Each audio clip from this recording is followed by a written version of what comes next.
મારું અસ્તિત્વ ન કેવળ ધારાસભ્ય પૂરતું સીમિત છે, પરંતુ હું પણ ગૌરવવંતા ગરવી ગુજરાતનો સપૂત છું, એટલે મને મારા ગુજરાતની લાગણી થશે। ધારાસભ્ય જિગ્નેશ મેવાણી અત્યારે કોઈને ગાંઠતા નથી અને આક્રમક મૂળમાં એક પછી એક સરકારને પ્રશ્ન કરી રહ્યા છે કે ક્યારે આ બંધ કરાવશો, ક્યારે હપ્તા લેવાનું ગૃહ વિભાગ બંધ કરશે, પોલીસના અધિકારીઓ ક્યારે રેડો પાડી અને સેટિંગ કરવાનું બંધ કરશે। આવી રીતે અલગ અલગ જગ્યા પર અલગ અલગ આક્રમક મૂળ કરી રહ્યા છે। ઇવન પ્રેસ કોન્ફરન્સ યોજી અને ખુલ્લી ચેતવણી આપી રહ્યા છે કે બંધ કરો, નકર અમે તમારા પટ્ટા ઉતારી દઈશું।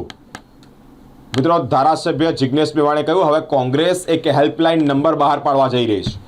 કયો હેલ્પલાઇન નંબર સાથે લોકોને એ પણ આહવાન કરે છે કે ખુલ્લેઆમ મને ટેગ કરો, એ વિડીયો એ સોશિયલ મીડિયા પર પોતાનો રોષ ઠાલવો કે આ જગ્યા પર દારૂ મળે છે, આ જગ્યા પર ડ્રગ્સ મળે છે, આ જગ્યા પર જુગાર ચાલે છે, એ ફોટો વિડીયો મૂકતા સોશિયલ મીડિયા પર મૂકતા તમે ડરો ના, મને ટેગ કરો, અમારી લડવાની તાકાત છે, અમે સરકાર સામે લડીશું। જિગ્નેશ મેવાણી કહી રહ્યા છે કે તાલુકા કોંગ્રેસના પ્રમુખો, જિલ્લા કોંગ્રેસના પ્રમુખો સાથે બૂથ લેવલ જે કોંગ્રેસના પ્રમુખો છે, તમામ તમારા માટે એ નંબર, તેઓનો નંબર એ હેલ્પલાઇન નંબર જ છે। પરંતુ કોંગ્રેસ હવે ટૂંક જ સમયમાં એક હેલ્પલાઇન નંબર બહાર પાડવા જઈ રહી છે, તેવી જિગ્નેશ મેવાણીએ પ્રેસ કોન્ફરન્સ કરી અને જાહેરાત કરી।